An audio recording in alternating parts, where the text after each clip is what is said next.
Sí, aquest any continuem amb la programació conjunta del cicle Maques de Casa Amèrica, juntament amb el Festival Tradicionarius.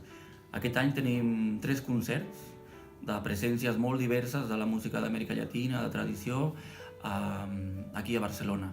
Tindrem la Lídia Borda, que és una cantant d'Argentina, que fa un homenatge a l'Atahualpa Yupanqui, el molt important compositor i com renovador de la cançó d'arrel d'Argentina.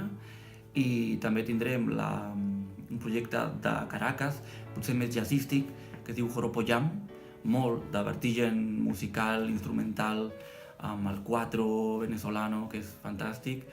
I acabarem amb la Mariela Condo, que és una cantant molt jove d'Equador, una representació que està pujant molt allà, i ella ve amb un guitarrista i fa cançó de tradició no només d'Equador, també de la resta de països d'Amèrica Llatina.